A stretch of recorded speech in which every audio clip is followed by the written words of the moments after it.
আজকে হবে নিরামিষ বাঁধাকপি। ফার্স্টে বাঁধাকপিটাকে আমরা ভাপিয়ে নেব। ভাপিয়ে নিয়েছি বাঁধাকপিটাকে। এরপর লাগবে আলু, টমেটো, আদা, লঙ্কাটাকে আমরা পেস্ট করে নিয়েছি। ফার্স্টে আলুটাকে আমরা ভালো করে নুন হলুদ দিয়ে ভেজে নেব।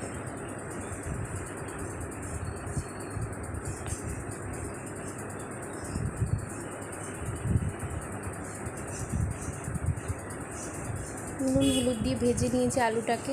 এখন তুলে নিচ্ছি আলুগুলোকে। এরপর ফোড়নে যাবে তেজপাতা, গোটা জিরে আর টমেটোটাকে দিয়ে আমরা ভাজা ভাজা করে নেব। ভাজা ভাজা হয়ে গেলে আমরা আদা লঙ্কার যে পেস্টটা করেছিলাম সেটা দিয়ে দেব।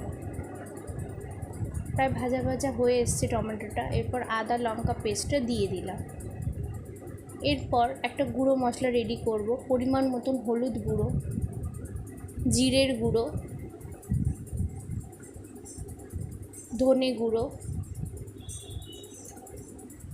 এরপর লঙ্কা গুঁড়ো, স্বাদ মতন চিনি, স্বাদ মতন নুন দিয়ে মশলাটা রেডি করে রাখবো। মশলাটা রেডি করা হয়ে গেছে। এরপর দিয়ে দিলাম, মশলাটা দিয়ে দিয়েছি। এরপর ভালো করে মশলাটাকে কষিয়ে নিতে হবে। এরপর আলুগুলোকে দিয়ে একটু কষিয়ে নেব আমরা। এরপর বাঁধাকপিটা দিয়ে ভালো করে আমরা নাড়াচাড়া করে নেব।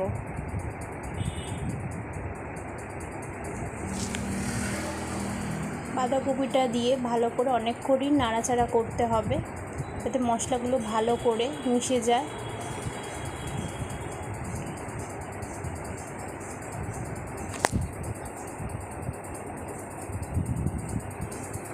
ভালো করে নাড়াচাড়া করে নিচ্ছি।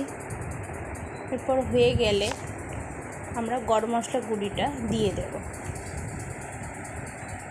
আর ঘিটা দিয়ে একটু নাড়াচাড়া করে নেব।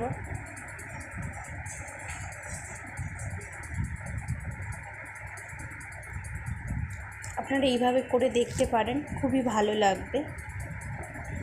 তো হয়ে গেল আজকে নিরামিষ বাঁধাকপি। ভালো লাগলে অতি অবশ্যই সাবস্ক্রাইব করবেন, লাইক করবেন, কমেন্ট করবেন।